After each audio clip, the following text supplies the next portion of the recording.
now, the last part of that?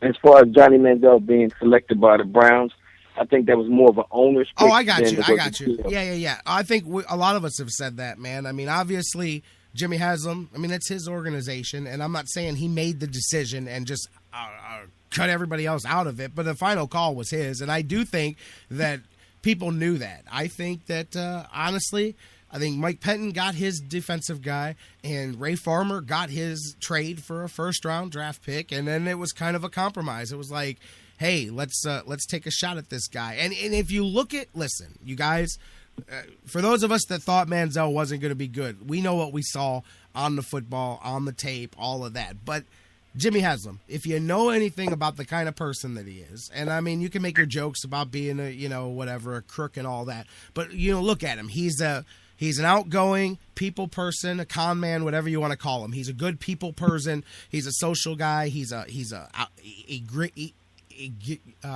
it? I'm trying to think of how I'm trying to say. He's a very outgoing person, and you could see how Johnny Manziel would attract like that to a guy like Jimmy Haslam. He likes the fast talking, the big city slicker. He likes that, man. He likes the highlight reel with the nickname and the girls and all of that.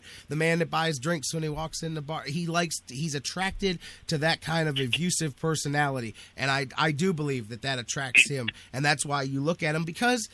Guys, I'm being real. I look, whoa, Jimmy Haslam just wanted a little. No, he looked at him and he said, man, the kid's got moxie. I had moxie. Hey, man, you got to be like that to be successful. But he didn't look at the film. And that's where you can't be Jerry Jones. There's a reason that you pay people to look at the film. There's a reason that you pay all these people to do their jobs for you to look at it and go, nah, never mind, man. I like the color of that guy's uniform, so I'm going to pick him, because that's what you get when the ownership gets too involved, man. And, I laugh when they say somebody had to tackle Jerry Jones to stop him from drafting Manziel. And I'm like, man, we need to hire that linebacker and put him in our draft room because somebody should have tackled.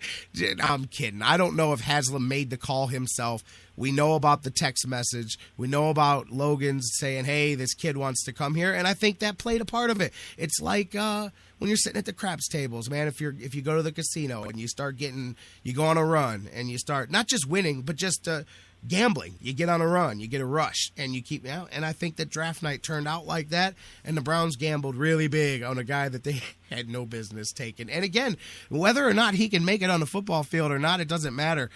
This kid's going to wash himself out of the NFL. It has nothing to do with the football field. He's Ryan Leaf 2.0. You know what I mean? You are so absolutely right. I'm just saying. I try to get people to understand about Johnny Manziel. They try to tell me that he's a baller. He's a playmaker. Is this right here? If you look at most guys that come in the NFL, they're not rich. Okay, they're going to the NFL to make money, to become a millionaire, to be able to take care of their family, take care of their offspring, take care of their grandchildren, their great-grandchildren. So they have a reason. They have a purpose of playing. Johnny Manziel doesn't love the game that much because he already has money. So my thing is, how do you motivate a player that already has the thing that matters most to most players is money? How do you motivate him? There's no motivating factor there. And he came out and said, recently that he didn't take NFL seriously. And we all know that Mike Evans made Johnny Manziel who he is today. Yep. And I just want, being a Browns fan, I just want them to cut their ties with him and move on because, I mean, I've been a fan since Brian Sipes, and we've been through so many quarterbacks in the past.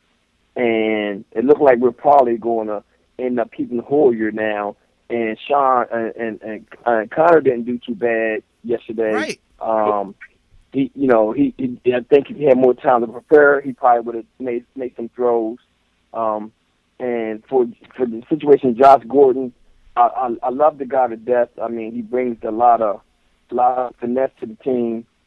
But with him also, if things don't change soon, if he just don't get it, the understanding of what this whole purpose of, then they got to move on with him also. and there are some free agents out there that that you know you might have to pay some money. You got Des Bryant out there that changed agents. So Jimmy Jones is not happy with that because the agent he had was his boy. So now he changed. He went to I think Jay-Z or somebody like that. So his money is going to be outrageous, maybe.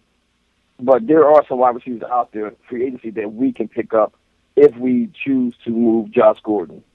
I have no doubt there's not going to be choose. Now, that one I'm sure about. They may come back with Manziel for another season because they can talk themselves into giving him a second chance or whatever. But I don't see any possibility of Josh Gordon coming back with this team. It's just a matter of finding a team to trade for him. And I'll tell you what, for everybody that says it's Jimmy Haslam, this and that, he had, and I didn't like Joe Banner and Mike Lombardi, but they had Josh Gordon signed, sealed, and delivered last year. And I didn't want it. I'll be the first to admit it. They had him set up for a second-round pick to San Francisco, and Jimmy Haslam said no.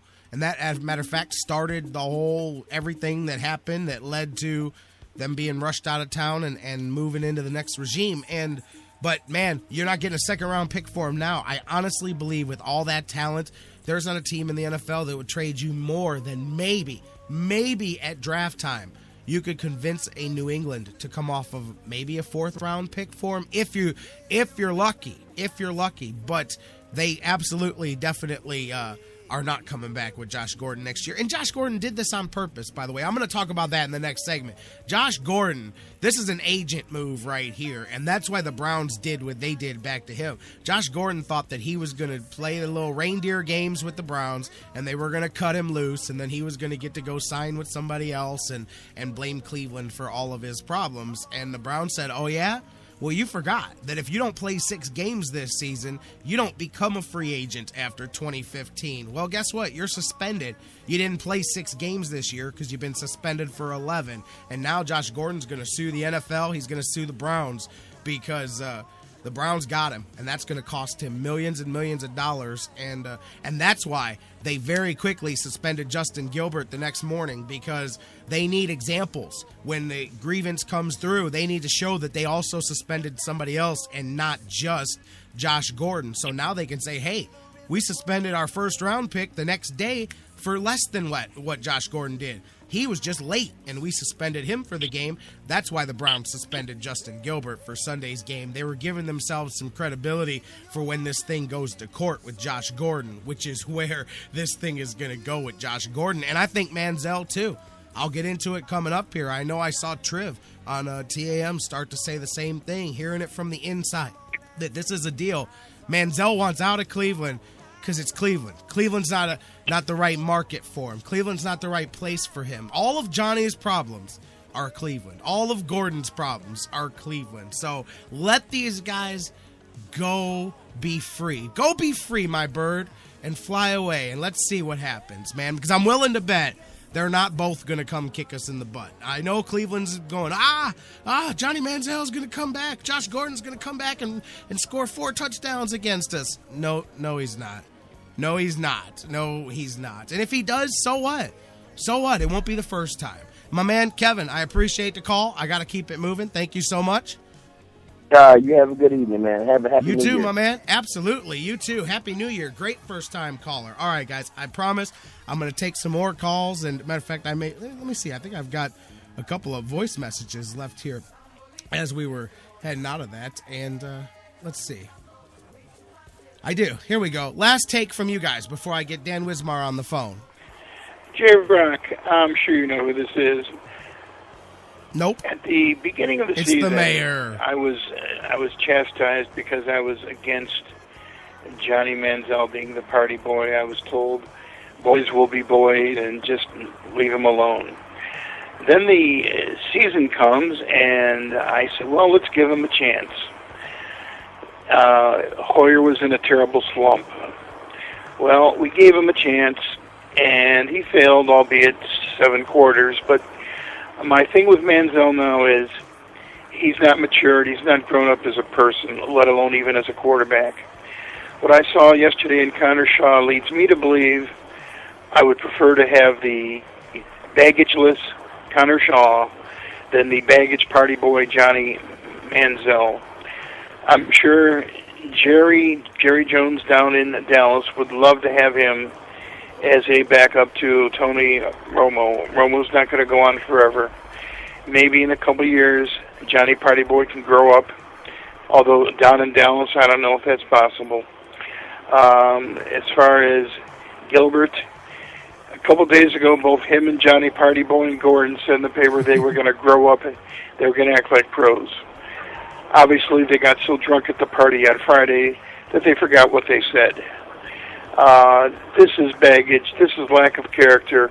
The Browns seem to thrive on drafting and picking up players who are without character and truly lack the being a professional attitude. It's time to take the garbage out. I now think that we would be better off without Manziel and the package. The only thing I was asking for earlier was give Manziel, like anybody else, an opportunity. We not only gave him an opportunity, but he blew it with his party boy antics. And as far as I'm concerned, he was hit on his shoulder. How he got a hamstring pull out of a blow to the shoulder area is beyond me. I agree with you, J-Rock. I think he was faking it. I think this was he came in unprepared for NFL play because as opposed to honing in on the playbook, he was honing in on the Playboy bunnies. As far as the Cavaliers, LeBron James turns it off, turns it on like a faucet. It's a disgrace what happened yesterday. Coach Blatt is flat. The team is also flat. We need a change of coaches. 30 games is enough time for chemistry. Either it's there or not. They don't respect Blatt. The referees don't know Blatt. That's why we don't get the close calls. I think it's time to change things while it's still fixable. Give us a respected veteran NBA coach that can kick ass and take names. If not, just let LeBron James run the team, which he currently does anyway. Over and out. Over and out, the mayor. Good call there. And let me jump in a couple of things just to say, little misinterpretation there. Manziel wasn't hurt on the hit out of bounds. He was hit on the play before that when he planted and went down throwing the slant to Gordon. And I'm very careful. I don't like to blatantly use the word faking injuries. But what I do believe is that it was an easy cash out. When you're looking to cash out and you've been on a run at the casino and you lose a couple of chips, sometimes you take your chips and walk away. Now, a gambler may stay and say, hey, man, I'm hot. But sometimes if you got lucky, you might go, well, I'm going to take these chips and leave now. Thank you very much. And I just think he took his chips and left a little bit early because he took advantage of an opportunity to get out of something that came down way too fast on him. Absolutely. So I like to be fair. I'm not just going to jump on the guy and go, yeah, he's faking. But it was very fortuitous. And again, it works out to wash the stink of failure off a slight bit. Although, not after you throw the party herd round Cleveland on the Friday night before the end of the season. We'll talk about that and more with Dan Wismar from the Cleveland Fan. Let's do that when we come back. I promise. I know we missed even more phone calls. I'm going to reopen the phone lines in the back end of the show. Clearly, this is going to be a long edition of the Sports Fix. We're going to hit 3 hours, no doubt. We'll hit the back end of the show. We'll open up the phone lines back up. Coming up now, Dan Wismar from the Cleveland Fan's going to join the conversation. We'll get his thoughts on the Browns, on all of this. We'll talk more,